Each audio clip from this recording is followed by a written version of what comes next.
All right. This is an interesting picture, y'all. If you look at it real close, you can see the face of Jesus in the clouds. You see that? Yes, I do. Didn't even see it. I didn't either. Have to kind of look for it, huh? All right. As soon as you brought it up, it just popped right up. You know? Yeah, you can see it real strong. I like this picture. Let's say a little prayer and we'll get started for tonight. Father, thank you for bringing us together that we might study this wonderful revelation. We're about to wrap it up here. We're getting pretty close. Father, thank you for being with us every night, blessing us with these people that come to see it, people online that come and watch it. We want to continue to serve you and do your will in our lives, that we might affect the world a little bit better. Thank you for this opportunity, and we give you the praise in your Son, Michael, Jesus of Nazareth. Amen. Amen. Amen. Amen. Let's get started here. All right.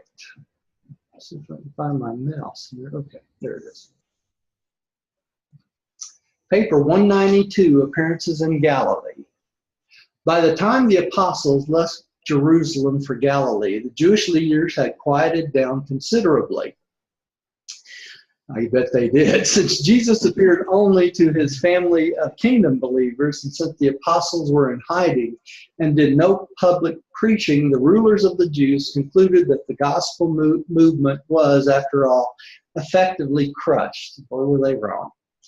They were, of course, disconcerted by the increasing spread of rumors that Jesus had risen from the dead, but they depended upon the bribed guards effectively to counteract all such reports by their reiteration of the story that a band of his followers had removed the body. So they were still trying to put out propaganda to make sure that people didn't believe he rose from the dead, right? And we're going to find after Pentecost that didn't do much good, did it? Where he was. All right. Oops, I'm going backwards again. Hang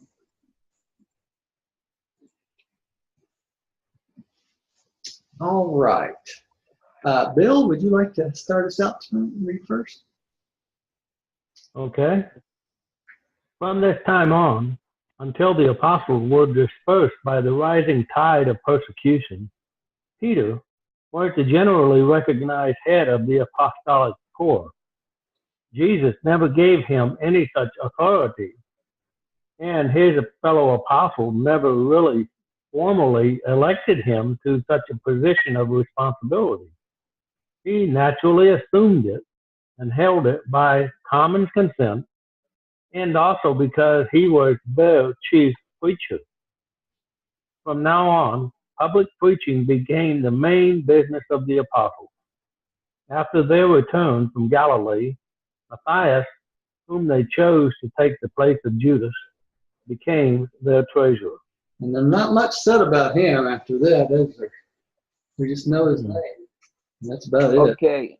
And what was the main business of that group before Jesus left? Just being disciples and basically going out and just telling people about it. You know, they were kind of like the only people I can think of is Jehovah's Witness going door to door, you know, and kind of spreading the news. But after the resurrection, they went into public preaching, all of them. You know, I mean, you know, right up on the corners and anywhere that would hear them, right? Because they wouldn't let them in the synagogue, right? They'd all been thrown out of the synagogue. So they preached in anywhere that would let them in and anybody that would listen to them, right? All right. Rodney, would you take the next one, please? During the week, they tarried in Jerusalem. Mary, the mother of Jesus, spent much of the time with the women believers who were stopping at the home of Joseph of Arimathea. Right. All right. Millie, would you take the next one, please? Yes. Early this morning, When the apostles departed for Galilee, John Mark went along. He followed them out of the city, and when they had passed well beyond Bethany, he boldly came up upon them, feeling confident that they would not send him back. I guess not, because he was such a favorite of Jesus, right? Yeah. Such a cute little boy. Yeah. Stephen, would you take the next one, please? Okay. The apostles paused several times on the way to Galilee to tell the story of the risen Master, and therefore did not arrive at Bethsaida until very late on Wednesday night. It was noontime on Thursday before they were all awake and ready to partake of breakfast. All right. Appearance by the lake. About 6 o'clock Friday morning, April 21st, the morontia master made his 13th appearance, the first in Galilee to the 10 apostles as their boat drew near the shore close to the usual landing place at Bethsaida. All right, Bill, would you take the next one? Sure. After the apostles had spent the afternoon and early evening of Thursday in waiting at the Zebedee home, Simon Peter suggested that they go fishing. When Peter proposed a fishing trip, all of the apostles decided to go along. All night they toiled with the net but caught no fish. They did not much mind the failure to make a catch, for they had many interesting experiences to talk over, things which had so recently happened to them at Jerusalem. But when daylight came, they decided to return to Bethsaida. As they neared the shore, they saw someone on the beach, near the boat landing, standing by a fire. At first they thought it was John Mark, who had come down to welcome them back with their catch. But as they drew nearer the shore, they saw they were mistaken. The man was too tall for John. It had occurred to none of them that the person on the shore was the Master. They did not altogether understand why Jesus wanted to meet with them amidst the scenes of the earlier association and out in the open in contact with nature, far away from the shut-in environment of Jerusalem with its tragic associations of fear, betrayal, and death. He had told them that if they would go into Galilee, he would meet them there, and he was about to fulfill that promise. Pretty consistent that no one recognized him until he started talking to him. Right? Mm-hmm. Okay. Rodney, would you take the next one? As they dropped anchor and prepared to enter the small boat for going ashore, which is called a dinghy, the man on the beach called to them, "Lads, have you caught anything?" And when they answered no, he spoke again. "Cast the net on the right side of the boat, and you will find fish." Well, they did not know it was Jesus who had directed them. With one accord, they cast in the net as they had been instructed, and immediately it was filled, so much so that they were hardly able to draw it up. Now John Zebedee was quick of perception, and when he saw the heavy-laden net, he perceived that it was the Master who had spoken to them.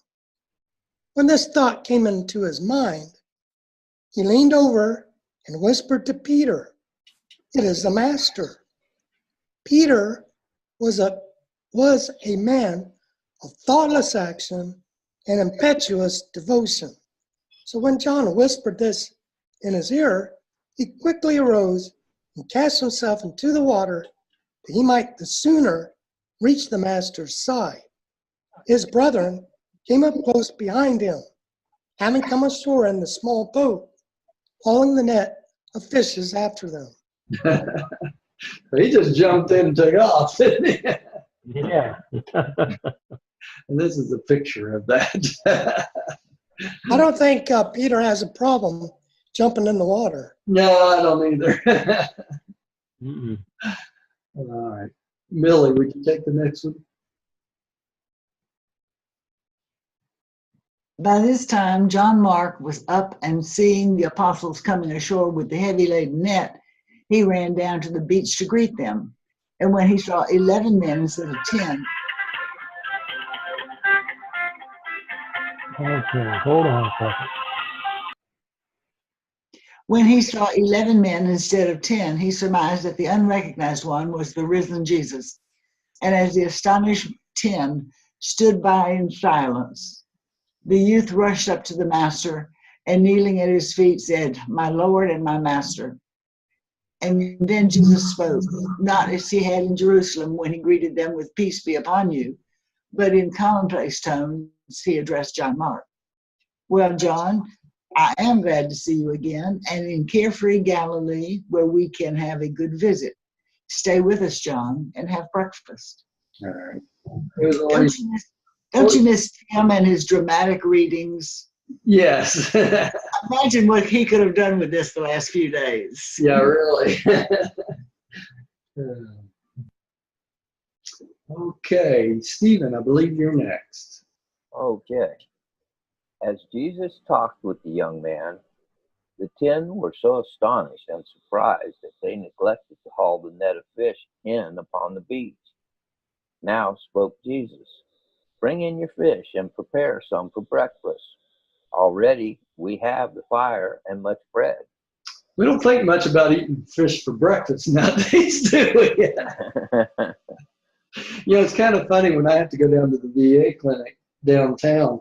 They always have fish in the breakfast cafeteria there. A lot of people eat fish for breakfast. I didn't realize that. And every time I see the fish there with the eggs, I think that's a strange combination, but I guess not. Mm-hmm. All right, I guess I'm up. Maybe they read this. Maybe they remember this. Maybe so. I don't know. Find that on. Well, John Mark had paid homage to the master. Peter, for a moment, been shocked at the sight of the coals of fire glowing there on the beach.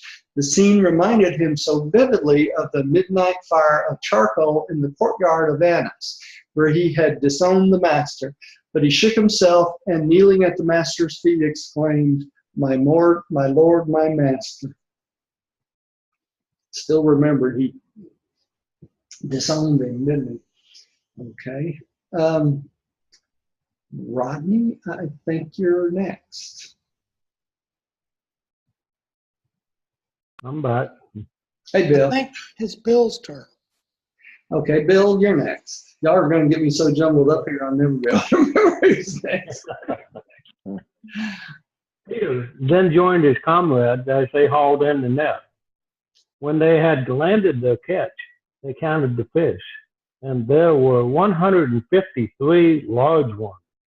And again, what's the mistake made of calling this another miraculous catch of fish? There was no miracle connected with this episode. It was merely an exercise of the master's pre-knowledge. He knew the fish were there, and accordingly directed the apostles where to cast the net. He was just a good fisherman, wasn't he? Mm-hmm. All right. Let's see. Stephen, I think it's my turn. Oh, is Yeah, it? Rodney. Rodney. All right. You don't think the morontia Jesus had a little more to do with directing where to fish, do you? Could have been. You never know. I don't know. Okay, Jesus spoke to them, saying, "Come now, all of you, to breakfast. Even the twins should sit down while I visit with you. John Mark will dress the fish." John Mark brought 7 good-sized fish, which the master put on the fire. And when they were cooked, the lads served them to the 10. Then Jesus broke the bread and handed it to John, who in turn served it to the hungry apostles. When they had all been served, Jesus bade John Mark sit down while he himself served the fish and the bread to the lad. And as they ate Jesus visited with them and recounted their many experiences in Galilee and by this very lake. Can you imagine as a young man sitting there being served fish and bread by Jesus? I mean, what a memorable experience, right? Roger, Yeah. but obviously Jesus wasn't eating though. What'd you say, Ron? Obviously Jesus was not eating. No, he was not eating. No. Remember, the morontia body didn't require physical food, right? All right. All right. I think Millie's next, but I can't swear to it. Yep. And then Stephen, if I remember correctly. Millie, would you? Got it. Yeah. I think Rodney just read this. Oh, sorry, y'all. I'm sorry. I'm sitting here thinking about Jesus serving. All right. Okay. This was the third time Jesus had manifested himself to the apostles as a group. When Jesus first addressed them, asking if they had any fish, they did not suspect who he was, because it was a common experience for these fishermen on the Sea of Galilee, when they came ashore, to be thus accosted by the fish merchants of Urantia, who were usually on hand to buy the fresh catches for the drying establishments. Okay, so they didn't really know who he was when they came up on him, right? Okay. Stephen. All right. Jesus visited with the 10 apostles and John Mark for more than an hour. And then he walked up and down the beach, talking with them 2 and 2. But not the same couples he had at first sent out together to teach. All 11 of the apostles had come down from Jerusalem together, but Simon the Zealot grew more and more despondent as they drew near Galilee, so that when they reached Bethsaida, he forsook his brethren and returned to his home. All right. Missed out, didn't he? Can you tell me what's wrong with Simon? He was depressed and despondent, they said. So. But he should be joyful now that he knows Jesus is risen. You would think so, wouldn't you? But, you know, different people take things differently, I guess. All right. Before taking leave of them this morning, Jesus directed that 2 of the apostles should volunteer to go to Simon Zealotes and bring him back that very day. And Peter and Andrew did so. So they went and got him. Mm-hmm. And in this sort of thing, nowadays we'd say, come on, you baby, stop acting up and come with me, right? Right. All right. Bill, I think you're next. Okay. 2. Visiting with the apostles, 2 and 2. When they had finished breakfast, and while the others sat by the fire, Jesus beckoned to Peter and to John that they should come with him for a stroll on the beach.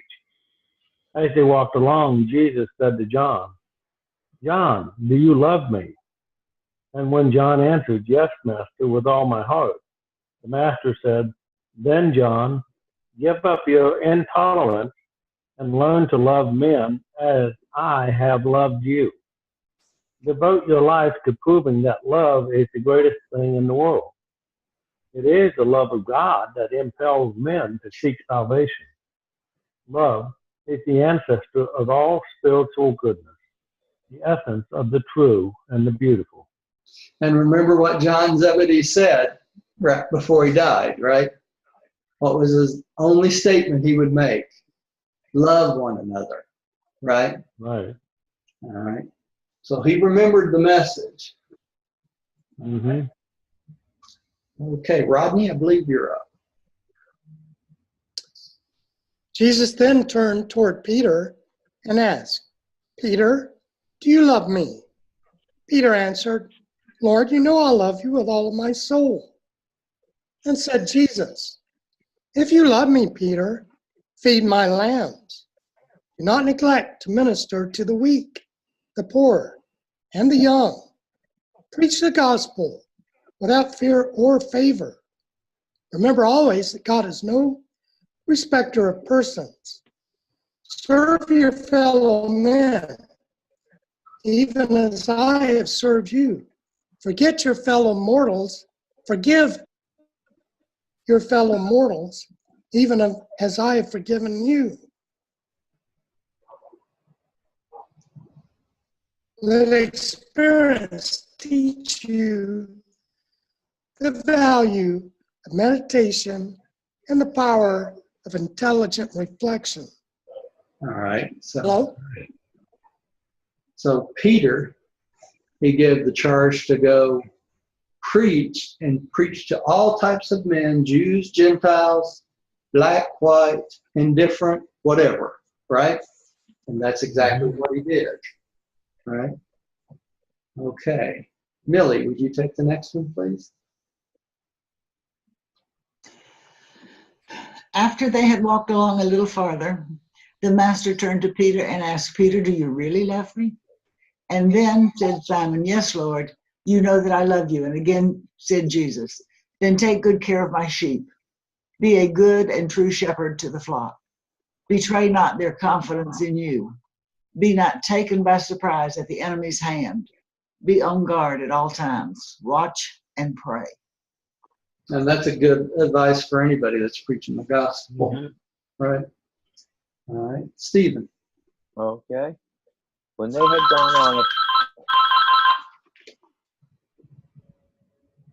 gone on a few steps farther, Jesus turned to Peter and, for the third time, asked, Peter, do you truly love me? And then Peter, being slightly grieved at the master's seeming distrust of him, said with considerable feeling, Lord, you know all things, and therefore do you know that I really and truly love you? Then said Jesus, feed my sheep, do not forsake the flock. Be an example and an inspiration to all your fellow shepherds. Love the flock as I have loved you, and devote yourself to their welfare, even as I have devoted my life to your welfare, and follow after me even to the end. And that's what Peter did all the way to the cross, right? Yeah. Peter took this last statement literally, that he should continue to follow after him, and turning to Jesus, he pointed to John, asking, if I follow on after you, what shall this man do? And then perceiving that Peter had misunderstood his words, Jesus said, Peter, be not concerned about what your brethren shall do. If I will that John should tarry after you are gone, even till I come back, what is that to you? Only make sure that you follow me. Right, so what everyone else does is no concern, right? All right. Bill, would you take the next one? Sure. This remark spread among the brethren and was received as a statement by Jesus to the effect that John would not die before the Master returned, as many thought and hoped, to establish the kingdom in power and glory. It was this interpretation of what Jesus said that had much to do with getting Simon Zelotes back into service and keeping him at work. Okay. And we know that's not what really happened, right? We know that that John did not live until the Master came back, because he still hasn't come back, right? Just they wouldn't give that up, that thought. They would not give it up. They were it was too entrenched in their minds, right? So, and then Paul comes along and makes it even more entrenched in their minds, right? So he really grasped a hold of that. Rodney, would you take the next one? When they returned to the others, Jesus went for a walk and talked with Andrew and James. When they had gone a short distance, Jesus said to Andrew, Andrew, do you trust me? And when the former chief of the apostles heard Jesus ask such a question, he stood still and answered, yes, Master, of a certainty I trust you, and you know that I do. Then said Jesus, Andrew, if you trust me, trust your brethren more, even Peter. I once trusted you with the leadership of your brethren.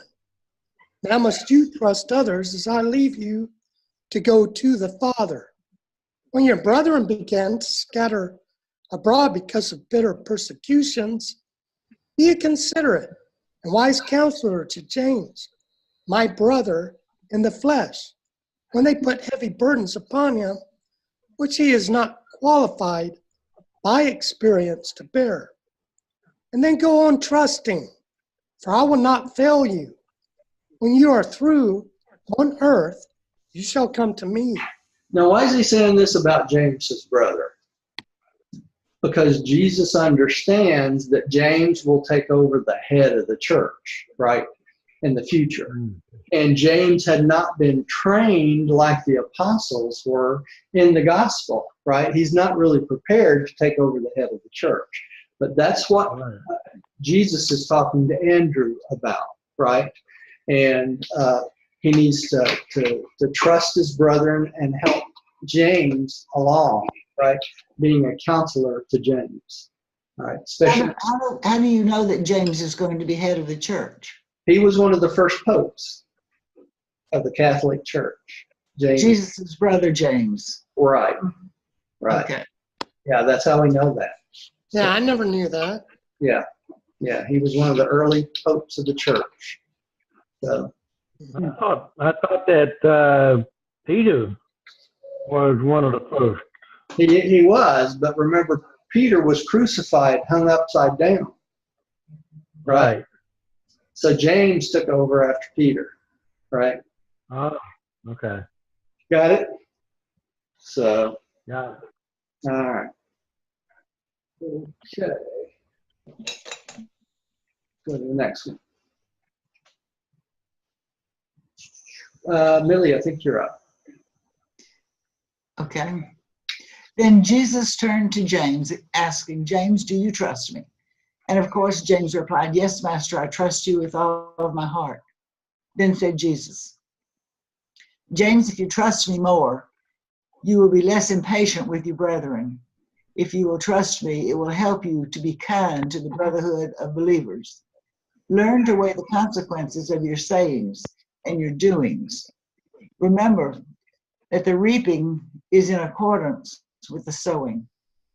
Pray for tranquility of spirit and cultivate patience. My mother would love that. Graces with living faith shall sustain you when the hour comes to drink the cup of sacrifice. But never be dismayed. When you are through on earth, you shall also come to be with me. All right. My mother used to preach patience to me all the time. Yeah. Patience, virtue. It's a good lesson, right? Skipped over. Okay. Lord, give me patience, and I need it right now. Yeah.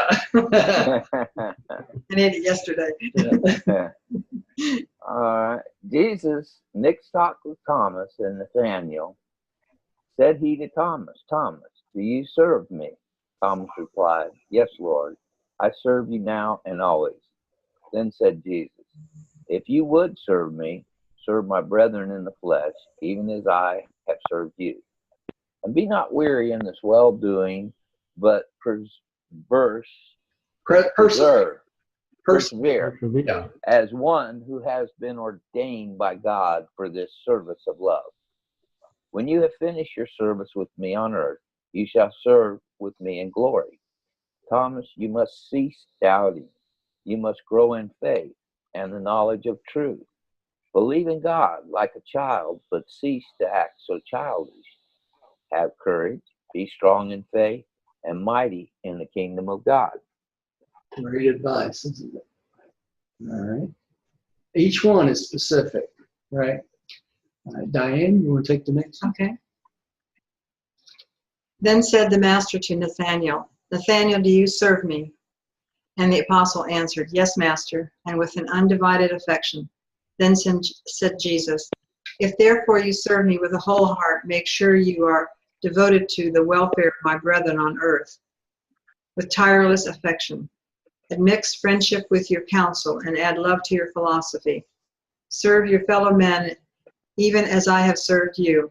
Be faithful to men as I have watched over you. Be less critical. Expect less of some men, and thereby lessen the extent of your disappointment. And when the work down here is over, you shall serve with me on high. Now, see, it tells them, oh, they shall serve with him on high in the next world, right?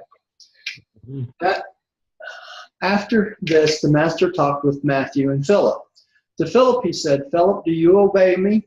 Philip answered, Yes, Lord, I will obey you even with my life. Then said Jesus, If you would obey me, go then into the lands of the Gentiles and proclaim this gospel.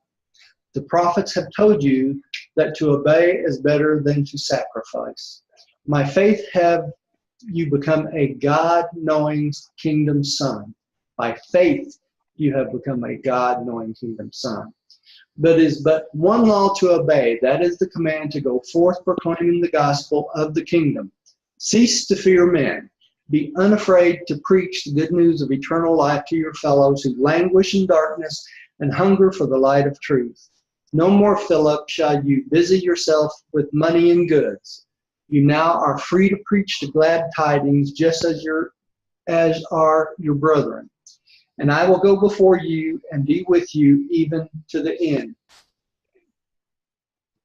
Mm-hmm. Okay. Bill, I believe you're next again. Okay. And then, speaking to Matthew, the master asked, Matthew, do you have it in your heart to obey me? Matthew answered, Yes, Lord, I am fully dedicated to doing your will. Then said the master, Matthew, if you would obey me, go forth to teach all people this gospel of the kingdom. No longer will you serve your brethren the material things of life. Henceforth, you are also to proclaim the good news of spiritual salvation. From now on, have an eye single only to obeying your commission to preach this gospel of the Father's kingdom. As I have done the Father's will on earth, so shall you fulfill the divine commission. Remember, both Jew and Gentile are your brethren.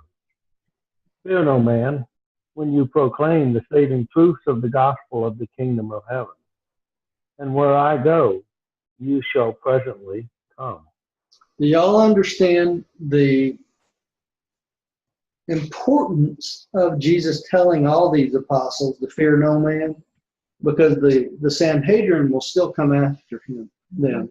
And he's telling them not to be afraid of them, right? So they're not only not to be afraid of the Sanhedrin, but they're not to be afraid of going up to people and talking to them and teaching them the gospel, even though it creates a fearful situation when you do that, right?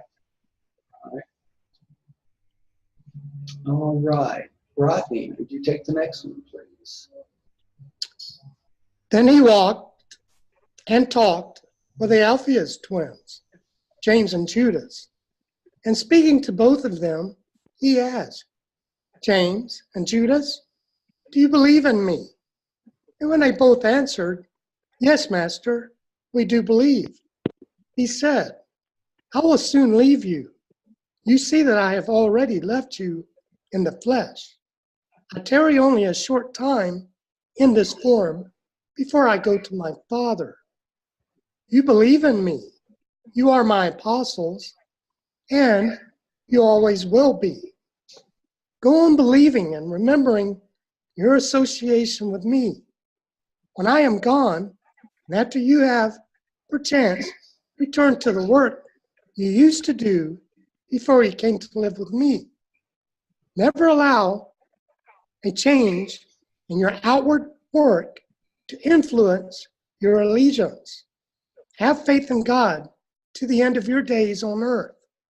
Never forget that when you are a faithful son of God, all upright work of the realm is sacred. Nothing which a son of God does can be common. Do your work, therefore, from this time on, as for God. And when you are through on this world, I have other and better world, where you shall likewise work for me. And in all of this work, on this world and on other worlds, I will work with you, and my spirit shall dwell within you. He pretty much knew that they would probably go back to their previous occupations, and he wanted to make sure they remembered that they were apostles, and it was okay what they did. Millie, would you take the next one?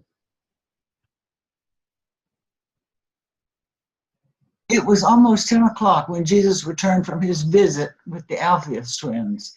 And as he left the apostles, he said, "Farewell until I meet you all on the mount of your ordination tomorrow at noontime." When he had thus spoken, he vanished from their sight.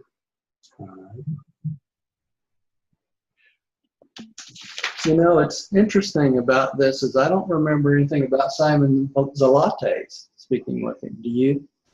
Simon Zelotes, and how about Thomas? And Thomas. Yeah. Well, Thomas he spoke to, but Yeah. Exactly, yeah. not He Simon. would remember that Simon Saltes was very depressed, and he was. Well, they went to get him. That's what I'm saying, and still didn't say anything about him talking to him. So, which I thought was kind of Well, they went to interesting. get Thomas, but Yeah. Simon was already there, wasn't he? Yeah. Millie, could you take the next one? I just read. Oh, did you? I'm sorry, Millie. Stephen, would you take the next one? Okay, 3, on the Mount of Ordination. At noon on Saturday, April 22, the 11 apostles assembled by appointment on the hill near Capernaum, and Jesus appeared among them. This meeting occurred on the very mount where the Master had set them apart as his apostles and as ambassadors of the Father's kingdom on earth. And this was the Master's 14th morontia manifestation. All right. So this is where they were ordained in the first place, right? Diana? At this time, the 11 apostles knelt in a circle about the Master and heard him repeat the charges and saw him reenact the ordination scene, even as when they were first set apart for the special work of the kingdom. And all of this was to them as a memory of their former consecration to the Father's service, except the Master's prayer. When the Master, the morontia Jesus, now prayed, it was in tones of majesty and with words of power such as the apostles had never before heard. Their Master now spoke with the rulers of the universes as one who, in his own universe, had had all power and authority committed to his hand. And these 11 men never forgot this experience of the morontia rededication to the former pledges of ambassadorship. The Master spent just 1 hour on this mount with his ambassadors, and when he had taken an affectionate farewell of them, he vanished from their sight. And so he wanted to reiterate their ordination, right? And that's exactly what he did. All right. And, that's something because if we remember back, I was just reading today, the second 40-day period after Jesus was baptized, Mm-hmm. and where he saw Gabriel, and Gabriel said that, he was done. He was fully invested in, The sovereignty of his having full authority Yeah. at that time. Yeah. All right. I guess I'm next. And no one saw Jesus for a full week. The apostles really had no idea what to do, not knowing whether the Master had gone to the Father. In this state of uncertainty, they tarried at Bethsaida. They were afraid to go fishing lest he come to visit them, and they missed seeing him. During this entire week, Jesus was occupied with the morontia creatures on earth and with the affairs of the morontia transition which he was experiencing on this world. So he's busy doing his transitions to the morontia stages, right? Okay. Let's see, Bill, would you take the next one? Sure. 4, the lakeside gathering. Word of the appearances of Jesus was spreading throughout Galilee. And every day, increasing numbers of believers arrived at the Zebedee home to inquire about the Master's resurrection and to find out the truth about these reputed appearances. Peter, early in the week, sent out word that a public meeting would be held by the seaside the next Sabbath at 3 o'clock in the afternoon. All right. So he was going to get them all together and preach to them and let them know what really happened, right? Mm-hmm. Rodney, would you take the next one, please?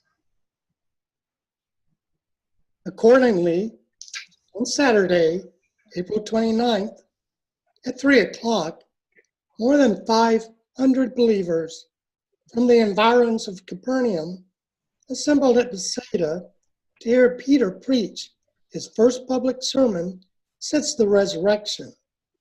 The apostle was at his best, and after he had finished his appealing discourse, few of his hearers doubted that the Master had risen from the dead. So he gave a powerful sermon, right? All right. Mm-hmm. Millie, would you take the next one?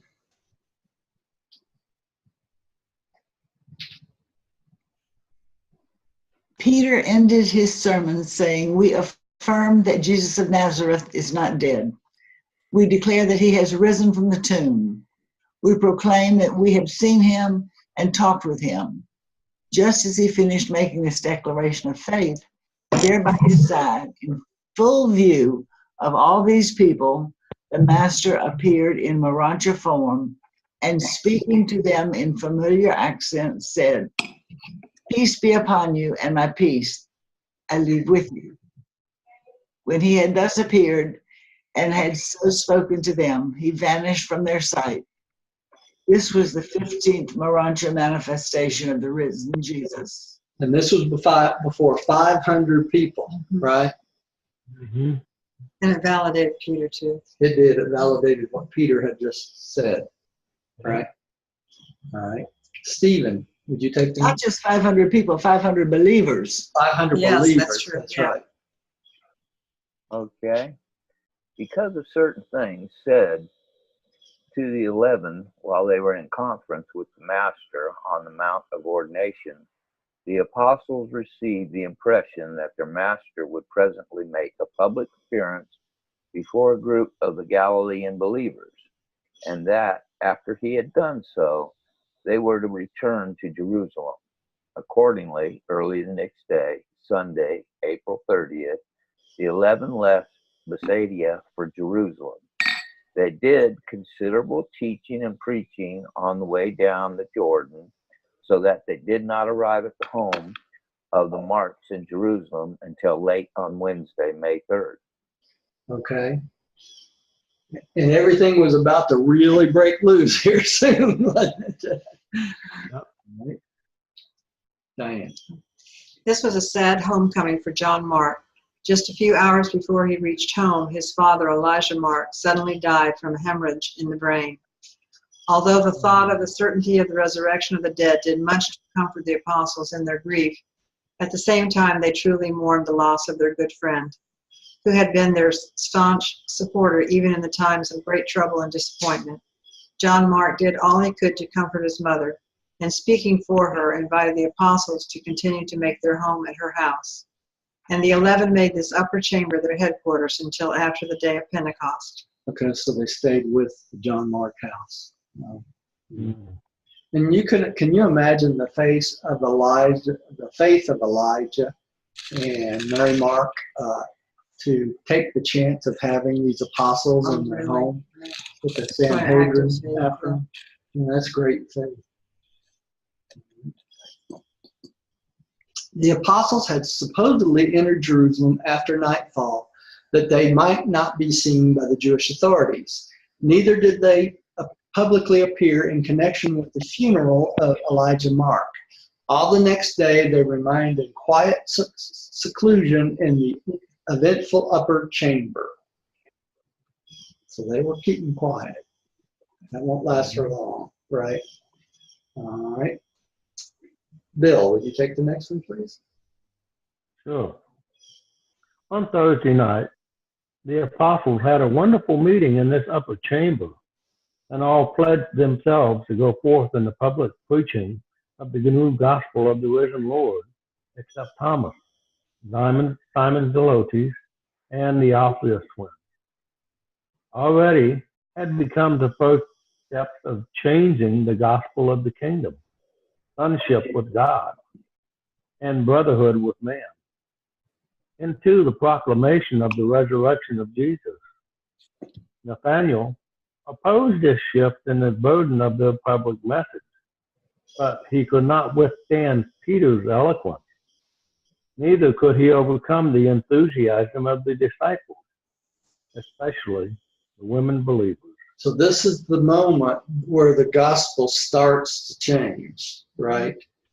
And this change in the gospel is grabbed a hold of by who? Paul the Apostle.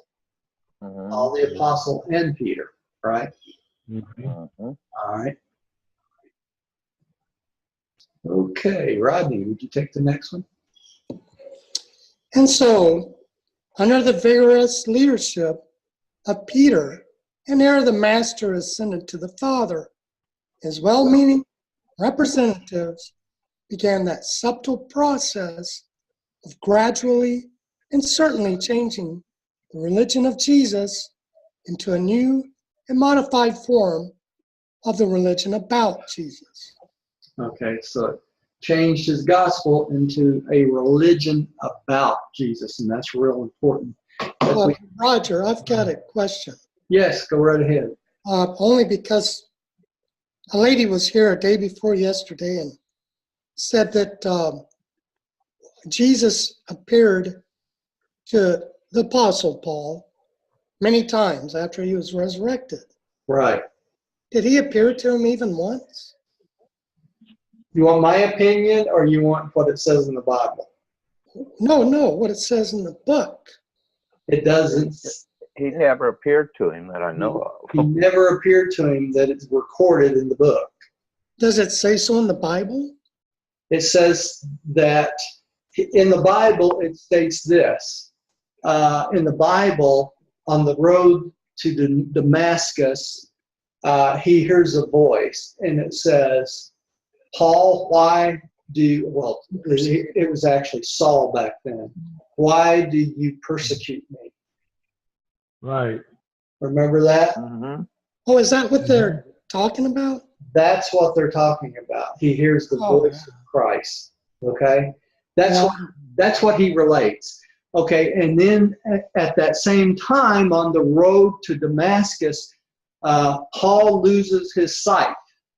Remember that story? Right. Completely. Mm-hmm. He goes blind. Right. And as he goes back into the city, eventually he does get his sight back, right? The whole point of this, of him getting his sight back, is his realization that he had been prosecuting the sons of God, and so he comes to the realization that he must preach the sonship of God and preach Christ rather than persecuting. So it was a great awaken him, and the point of him getting his sight back was that he could see finally. He had been blind. So, and that's the whole point. But according to the Urantia book, I can find no reference where it says that Paul actually talked, in essence, to Jesus. It does mention his conversion experience on the road to Damascus. Yeah, it does say that something did happen. Something They did. don't say anything. He had a conversion experience. But let me give you all an example of something which I don't talk about much at all. Personal experience. When I was 16, okay, and I was in a Baptist church, I had a conversion experience myself, So I know how powerful a conversion experience can be. I realized that Christ was the Son of God, okay? And in that moment, I was in a Baptist church, and they always have they always invite you to come in and claim your allegiance to God and your faith in Jesus and your belief in Jesus. So at 16, I did have that conversion experience, and it changed my life. I mean, it changed my life in such a way that nothing else before or nothing else since changed my life. Okay? My whole direction of my life changed from a materialistic young man wanting to go after money, chase girls, do all these things worldly, to a young man that was dedicated to teaching the gospel. Okay? I had no idea that I was going to find the Urantia book 2 years later. I mean, no concept whatsoever, never even heard of it. I just knew that God had called me to preach. That's all I knew, and that's what a conversion experience is about, is a spiritual change in your life, right? So Paul had the spiritual change in his life, and it was so powerful that he could never go back to his previous life again. And that's what happens to Paul. Now you can say he actually talked to Jesus. Did he talk to his thought adjuster? Maybe so.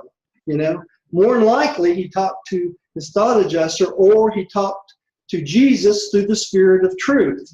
But we don't have documentation of that in the Urantia book. We only have the statement that he did have a conversion experience on the road to Damascus. That's what we have. Mm-hmm. Does that answer your question? Yes, very much so. Thank you. Okay. Now we're going to say a short prayer, because we're going to have the Remembrance Supper. I'm going to tell people at home we're going to do this. We're going to cut off the video. This is more of a personal group thing, and I don't want to record it. So I want to thank all those who came at home, and we'll say a short prayer. We're going to switch slides here. I'm going to take you to the Last Supper. I'm going to read a couple paragraphs from the Last Supper for our Remembrance Supper. Okay? All right. So I think I'll just close. Father, Lord, thank you for this experience. Thank you for letting us come together and read this book. And thank you for allowing us to get 7 years through it. And we got all the way through it. 3 more lessons will be done. We just want to thank you for allowing us to stick with it, and allowing us to be able to teach your words to people outside of our own group, and that people can hear it online. And we just want to thank you for our personal experience, how we've all grown from this, from teaching each other on every lesson. So we just want to thank you and give you the praise. We want to thank you for your son, Michael. Thank you, Jesus, for your wonderful life to show us the way to God. And we thank you for our salvation and our continued support through the rest of our lives. We say this in the name of Michael of Lebanon, Jesus of Nazareth. Amen. Amen. Amen. And thank you for joining us at home. Let me stop the video here. I'm going to get up for a second and stop both of them.